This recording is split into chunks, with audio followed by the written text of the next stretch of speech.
माँ, आज तक मैंने कभी तुझसे किसी बात की, किसी वस्तु का मांग नहीं की, लेकिन माँ मुझे ये बता कि मेरे पिता का नाम क्या है। महाराज, बार बार आग्रह करने पर, बार बार कहने पर माँ कहती, बेटा रहने दे, तुझे क्या करना। महाराज, जब बार बार निवेदन किया, आग्रह किया, जी महाराज कहते, भैया मुझे आज पिता का नाम बता, और यदि नहीं बताएगी ना तो आज से मैं अन्न और जल का त्याग कर दूंगा। अब जैसे ही कहा महाराज, श्री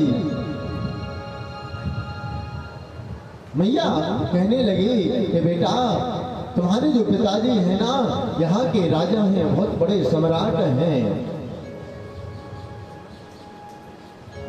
महाराज अब जैसे ही कहा, और कहते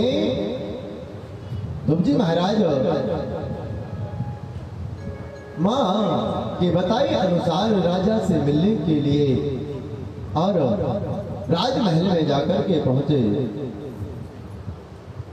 राजमहल में जैसे ही पहुंचे, और उसी समय महाराज जो छोटी महारानी का जो पुत्र था,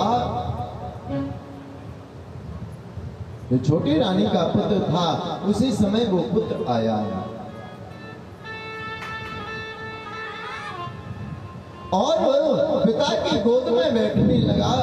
जैसे ही पिता की गोद में बैठने के लिए उद्यत हुआ, उसी समय ध्रुवजी महाराज आए और ध्रुवजी महाराज भी विचार करने लगे कि मैं भी पिता की गोद में बैठूंगा।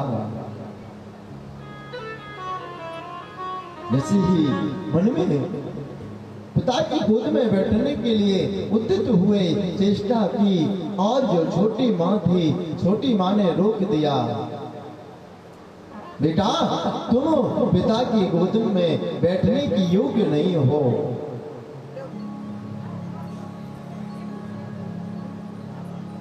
जैसे ही कहा, माँ मैं क्यों पिता की गोद में बैठने की योग्य नहीं हूँ, मैं क्यों नहीं बैठ सकता।